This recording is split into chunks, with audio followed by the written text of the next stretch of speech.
आज स्वतंत्रता दिवस है और स्वतंत्रता दिवस के दिन आज पहली बार प्रोटोकॉल के मुताबिक वंदे मातरम गीत बजाना था। लेकिन बड़ी खबर आपको बताना चाहता हूं, खबर यह है कि कांग्रेस के कार्यालय में जब यह कार्यक्रम हो रहा था, वंदे मातरम बजाया जा रहा था, तब कांग्रेस के नेता बातचीत करते हुए नजर आए। जरा ये तस्वीरें आप देखिए।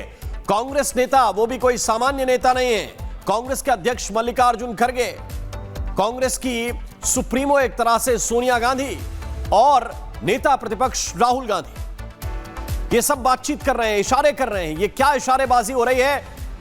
पूरा देश आज ये सवाल पूछ रहा है। जब वंदे मातरम बज रहा था, इसका थोड़ा सा साथ साथ एम्बियंस भी अब कीजिए ताकि समझ में आए कि ये क्यों हो रहा है। वंदे मातरम बजाया जा रहा था। वंदे मातरम के दौरान ही राहुल गांधी ने इशारा किया मल्लिकार्जुन खड़गे को। मल्लिकार्जुन खड़गे ने सेवा दल के किसी कार्यकर्ता को वहां पर बुलाया। उस कार्यकर्ता ने आकर पहले राहुल गांधी से बातचीत की। राहुल गांधी इस वंदे मातरम के बजने के दौरान ही सेवा दल के कार्यकर्ता से बातचीत करने लगे। फिर सोनिया गांधी और मल्लिकार्जुन खड़गे के बीच में बातचीत होती रही। ये देखिए तस्वीरें। इसके बाद सोनिया गांधी अपने हाथ से इशारा करती हुई देखी गई। सवाल यह है कि कांग्रेस दफ्तर में यह हुआ क्या है और वंदे मातरम के बीच में ही ऐसा क्या हो गया कि सारे कामकाज उसी वक्त निपटाने की जरूरत पड़ गई? क्या ये वंदे मातरम को रोकने की कोशिश थी? ये भी अपने आप में एक बड़ा सवाल इस वक्त है। दो तस्वीरें जरा देखिए। वंदे मातरम जिस दौरान बज रहा था, वंदे मातरम के दौरान सोनिया गांधी और मल्लिकार्जुन खड़गे बातचीत करते हैं। यह बातचीत शुरू होती है राहुल गांधी के इशारे से। वैसे तो सावधान की मुद्रा में सामने देखकर आपको खड़े रहना होता है, लेकिन राहुल गांधी ने मल्लिकार्जुन खड़गे को कुछ इशारा किया। मल्लिकार्जुन खड़गे ने सेवा दल के पीछे से एक कार्यकर्ता को हाथ हिलाया। वो कार्यकर्ता आया, उसने राहुल गांधी से बातचीत की। ये सब कुछ तब हो रहा था जब वंदे मातरम बजाया जा रहा है। वंदे मातरम के दौरान आपको सावधान की मुद्रा में खड़े रहना है और राष्ट्रगीत को सम्मान देना है। क्या वंदे मातरम से कांग्रेस को कोई खास परेशानी है या अपने आप में कुछ सवाल है? क्या कांग्रेस दफ्तर में वंदे मातरम का अपमान जानबूझकर करने की कोशिश की गई? वंदे मातरम के दौरान खड़गे और सोनिया गांधी में क्या बातचीत हुई? हाथ के इशारे से क्या चीज रोकने की कोशिश की जा रही थी? वंदे मातरम के दौरान राहुल ने यह किस तरह का इशारा किया? वंदे मातरम के जो तय नियम हैं, उसका उल्लंघन क्या जानबूझकर किया गया है? ये अपने आप में एक प्रश्न है। और ये देखिए हुआ क्या है। पूरे घटनाक्रम को मैं चाहता हूं कि ये तस्वीर एक बार आप फिर से दिखाइए शुरुआत से, क्योंकि राहुल गांधी मुड़ते हैं अचानक वंदे मातरम बजने के दौरान। जैसे ही वंदे मातरम दूसरे स्टेंजा पर पहुंचा, दूसरा अंतरा जैसे वंदे मातरम का बजाया जा रहा था, उस दौरान हुआ क्या है ये जरा देखिए। लेकिन कांग्रेस की इस हरकत पर जयराम रमेश ने सफाई देते हुए कहा है कि खड़गे काफी देर से खड़े थे, इसलिए खड़गे और सोनिया के बीच कुर्सी को लेकर बातचीत हो रही थी। ऐसे में सवाल है कि वंदे मातरम के गायन के दौरान ही आपको कुर्सी को लेकर बातचीत करनी थी। अब ये जरा आप समझिए, ये कह रहे हैं कि कुर्सी को लेकर बातचीत हो रही है उनके बीच में। कुर्सी चाहिए कि नहीं चाहिए, बैठना है कि नहीं बैठना है, क्या बातचीत ये अचानक वंदे मातरम के दौरान ही करनी थी, ये सवाल है। लेकिन सफाई क्या आई है वो भी आपको सुनाते हैं। हाँ, इंदिरा भवन में पूरा वंदे मातरम गाया गया, इसमें कोई वाद विवाद का सवाल नहीं उठता। कोई रोकने का कोई प्रयास नहीं था, कोई रोकने का प्रयास नहीं था, क्योंकि लंबे समय से कांग्रेस अध्यक्ष खड़े हुए थे। सोनिया जी कह रही थी उनके लिए कुर्सी लाके रख दो। तो कांग्रेस दफ्तर में वंदे मातरम के दौरान ये बातचीत जो हो रही है, शहनवाज हुसैन ने कहा कि वंदे मातरम को रोकना दुर्भाग्यपूर्ण है। उनकी प्रतिक्रिया भी आप सुनिए। राहुल गांधी और मल्लिकार्जुन खड़गे, जिनको विपक्ष के नेता का दर्जा है, ये नहीं पहुंचे। इन्होंने देश के कार्यक्रम का भी बायकॉट करने का तय कर लिया है।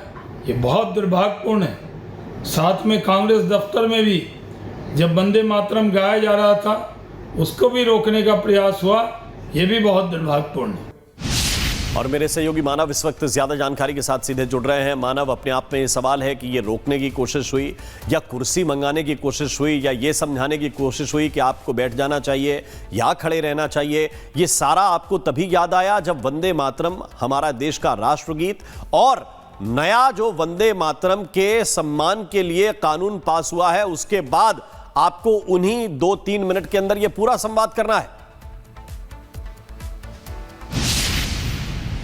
बिल्कुल, देखिए इस तस्वीर से, इस वीडियो से एक बात बहुत स्पष्ट है कि जो राष्ट्र आपका गीत है वंदे मातरम, उसका अपमान ज़रूर हुआ है, क्योंकि जाहिर सी बात है कि मल्लिकार्जुन खड़गे, उनकी उम्र ज़्यादा है, उनको कुर्सी की ज़रूरत हो सकती है, लेकिन क्या 3 मिनट 10 सेकंड के वंदे मातरम पर वो खड़े नहीं हो सकते? और इसी बीच सोनिया गांधी जिस तरीके से इशारे कर रही हैं, तो क्या ये वंदे मातरम का अपमान नहीं है? तो ये अपने आप में, और देश की सबसे पुरानी जो राजनीतिक दल है उसके नुमाइंदे हैं, तो ऐसे में अपने आप में बड़ा सवाल होता है।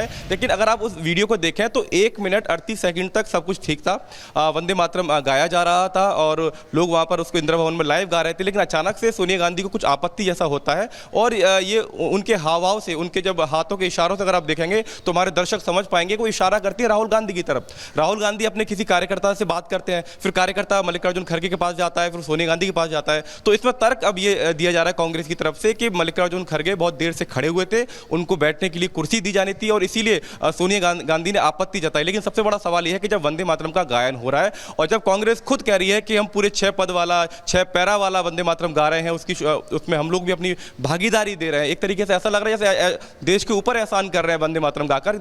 निश्चित तौर पर यहाँ पर एक तरीके से कहें तो ये अपने पैर में कुल्हाड़ी मारने वाली बात है। पहले हमने देखा कि जो लोकसभा में जो आखिरी सत्र का आखिरी दिन था, उस समय भी हमने देखा था कि आपके रक्षा मंत्री और गृह मंत्री वंदे मातरम गा रहे हैं, लेकिन राहुल गांधी भी उस समय इधर-उधर देख रहे थे। तो लगातार वंदे मातरम का राजनीतिक विश्लेषक हैं अवधेश कुमार जी, वरिष्ठ पत्रकार हैं, कांग्रेस के नेता संदीप त्रिपाठी इस वक्त मेरे साथ जुड़े हुए हैं। लेकिन सबसे पहले मैं एक रिएक्शन अवधेश जी आपका चाहता हूं। भाई, कोई भी कार्यक्रम किस गति से चलेगा ये पहले से तय होता है, और जब बड़े नेता हो तो निर्धारित होता है। तो सारे कार्यक्रम जो जयराम रमेश सफाई दे रहे हैं कि भाई कुर्सी की आवश्यकता थी, उनको बैठना है कि नहीं बैठना है, इस पर बातचीत हो रही थी, वो भी वंदे मातरम के दौरान, और जबकि आप 1 मिनट 1.5 मिनट बजा चुके हैं इसके बाद। अवधेश जी, ये किस तरह की सफाई है?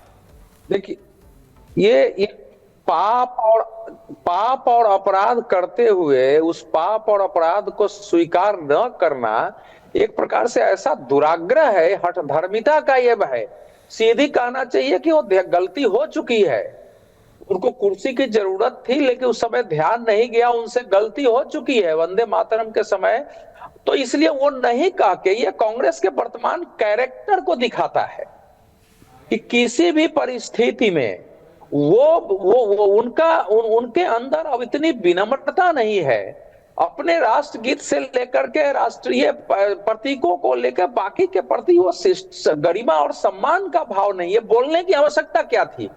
अगर जयराम रमेश पत्रकार रहे हैं, आपको पता होगा, देश को अच्छे पत्रकार रहे इकोनॉमी के, और ये व्यक्ति खड़ा होकर बोल रहे हैं कि बाप रे कुर्सी की जरूरत है, उनको कहना चाहिए कि धुन बजा, वो ध्यान में नहीं आया, वो थोड़ी भूल हो गई है। इसका मतलब आप मानते ही नहीं है।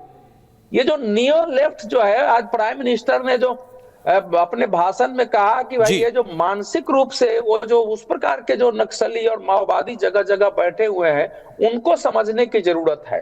तो मैं इनको नक्सली माओवादी नहीं कहता हूं, लेकिन उनसे तो खड़गे जी से और सोनिया जी से जो गलती हुई वो तो हुई ही है। वो जो भाषा का इस्तेमाल अभी किया है जयराम रमेश ने, वो वही माइंडसेट है जो कि राष्ट्र को नहीं मानते हैं उस रूप में, जो नक्सली माइंडसेट, माओवादी माइंडसेट होता है, जो किसी सूरत में अपनी गलती स्वीकार नहीं कर सकते हैं, वही है। ये तो बहुत बल्कि अब तो कानून बन चुका है, अब तो कानून बन चुका है कि वंदे मातरम कहां गाना है, नहीं गाने पर उसके लिए सजा का प्रावधान है।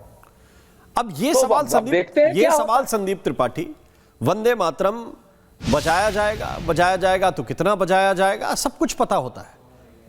और उससे पहले अगर कोई बुजुर्ग है, उसके लिए अगर आपको चेयर की व्यवस्था करनी है तो वो भी पहले से होती है ना। आप ये दिखाने की कोशिश कर रहे हैं कि हम वंदे मातरम के बीच में ही सारा काम कर लेंगे, और इस तरह आप राष्ट्र का सम्मान भी करेंगे, राष्ट्रगीत का सम्मान भी करेंगे। ये कैसा सम्मान है संदीप जी? राम जी, आपको, आपके पैनलिस्ट को और हमारे साथियों को, और जिन्होंने जो है 53 साल तक तिरंगा नहीं फहराया उनको भी, और जिनको आजादी 2014 में मिली और जिनको आजादी भीख में मिली, उन सारे माइंडसेट वालों को, अर्बन नक्सली है कि क्या है, उन सबको स्वतंत्रता दिवस की ढेर सारी शुभकामनाएं एवं बधाई।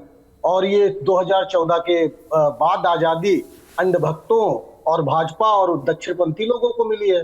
उनको भी मैं ढेर सारी मुबारकबाद देता हूँ। आज वंदे मातरम आज चिल्ला रहे हो आप। हमारे किसी कार्यक्रम, पिछले कार्यक्रम की आप फुटेज दिखा दीजिए, उसमें भी गाया गया है।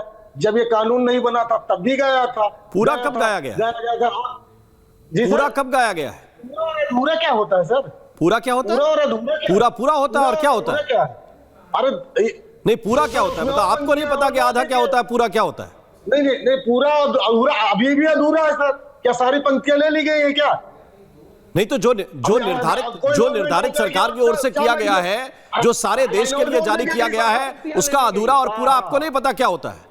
और अगर बज रहा है जो आप लोगों ने स्वीकार किया है, जो बजाते हुए राष्ट्रगीत के बजाने पर आप लोग बातचीत कर रहे हैं। काम मत करिए, गंदगी में लैटरिन में बैठी हुई मक्खी के तरीके मत काम करिए। स्वतंत्र आपका प्रॉब्लम यह है कि अभी क्या है कि अभी लोगों ने आपको वहां पे नहीं पटका है जिस शब्द का इस्तेमाल कर रहे हैं। सुनिए, वहां भी किया जाएगा एक दिन, अगर इसी तरह से चलते रहेंगे। संजीव बुनियाल, अरे सुनिए ना, संजीव बुनियाल, अरे वहां भी भेजेंगे एक दिन लोग वहां भी भेजेंगे जिस शब्द का आप इस्तेमाल कर रहे हैं। मैं सिर्फ इतना कह रहा हूं कि राष्ट्रगीत का, ये देख गिरिराज सिंह कुछ कह रहे हैं। अब भारत के कानून को नहीं मानेंगे, हाँ, बैरिस्टर कहते हैं।